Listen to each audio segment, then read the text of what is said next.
So hello everyone. I'm happy to present one of the projects we are developing in the lab, which is related to keratopathy and potential drug screening. So in normal situation, the cornea is surrounded by the conjunctiva. And although the conjunctiva is no vascularized, it's not the case of the cornea, which is transparent because of absence of blood vessels.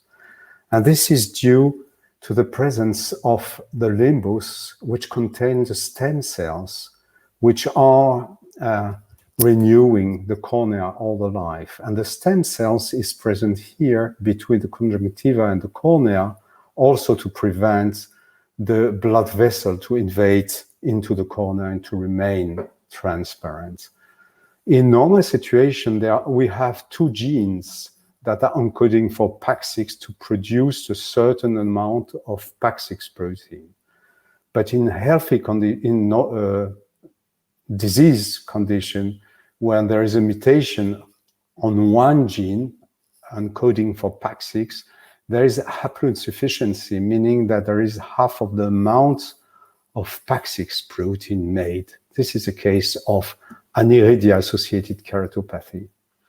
And in that case, the limbus is destroyed, there is less limbal stem cells, and there is invagination of the blood vessel. We can see here the vessels that are going to the cornea, and there is keratopathy, opacification, and inflammation as well, with the presence of a large number of dendritic cells. So in order to find model that could rescue this phenotype, we decide with a PhD student, Lorian, to modelize in vitro aniridia-associated keratopathy. And for that, we took normal human limbal stem cells from cornea, and we introduced a mutation, nonsense mutation in one gene, in one of the two genes encoding for PAX6. And so we introduced a T instead of a G, and this allows us to produce cells which are mutated limbal stem cells, in which the amount of PAX6 protein is reduced as compared to the normal cells, the parental cells. And we have shown, published, that the migration of the cells, adhesion, and also the gene expression of target genes for PAX6 are modulated, are not normal. So we use this model in order to look for drug, for medication that could rescue this decrease of PAX6 production. And for that, we look for compounds, medications that are already accepted as drugs. So we look for 15,000 compounds in order to see if one of them could enhance the production of PAX6. And actually, we were happy to find 3 compounds able to rescue the PAX6 haplosufficiency.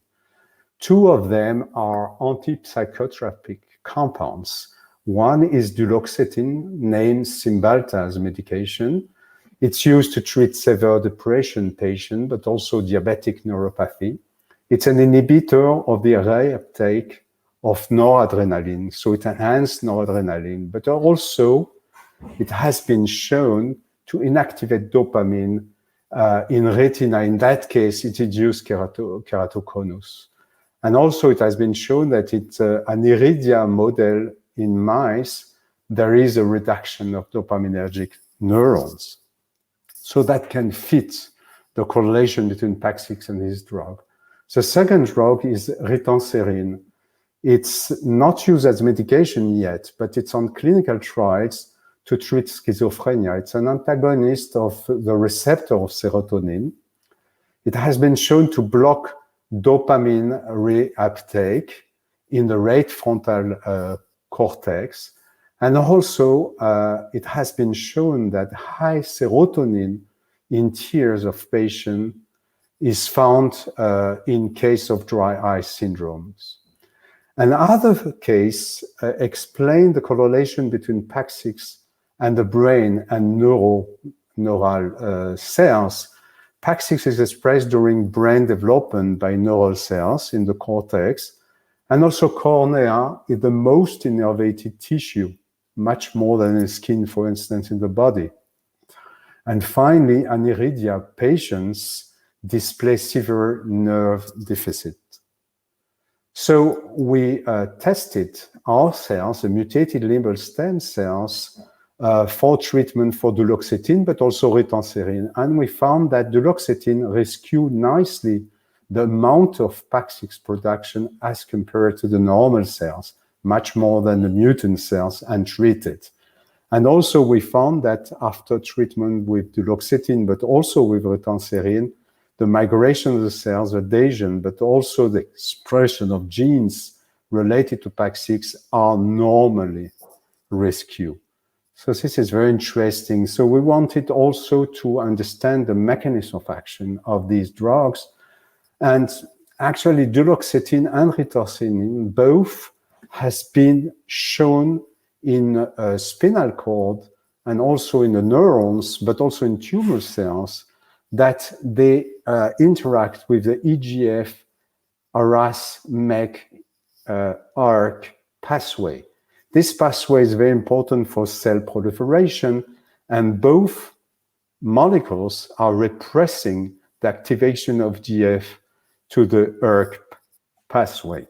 So we tested this pathway with ritonserine and duloxetine in our cells, in limbal cells, to see if this is relevant also to cornea pathophysiology.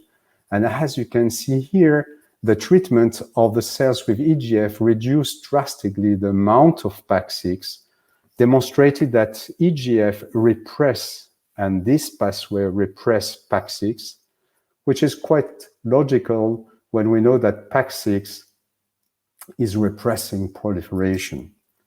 And to show that indeed pathway, we use a MEK inhibitor. This MEK inhibitor will restore the activity of the production of PAX6. So it represses MEK to a low activation of expression of PAX6. And when we tested duloxetine and ritonserine, the two drugs we've shown to enhance PAX6, they indeed enhance very nicely PAX6. So they restore the production of PAX6 in the presence of EGF. So this confirmed that the two drugs are working nicely in cells, in corneal cells, through the EGF MEK ERK pathway.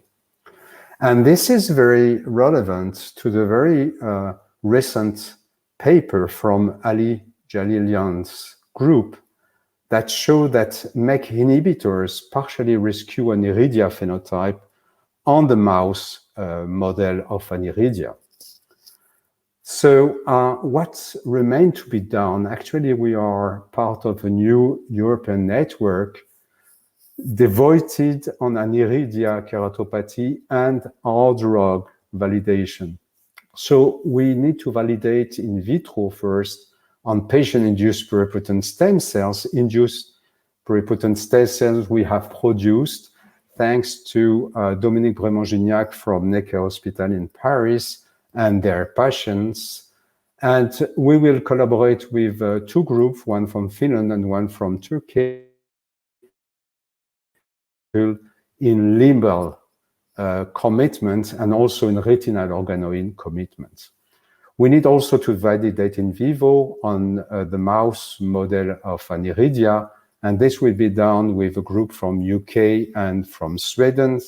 And finally, we are collaborating with the Necker Pharmacist Hospital in Paris to formulate the two drug eyes drop, because we want to test topically the molecule in vivo on mouse to test for eye toxicity, but also for rescue in collaboration. And if we reach these points, we could evaluate duloxetine and ritonserine as therapeutic tools for the patients as drug repurposing case. So I just would like to thank Lauriane and Leah for their involvement in that project, and also the collaborator and also the drug, the grants. Thank you very much.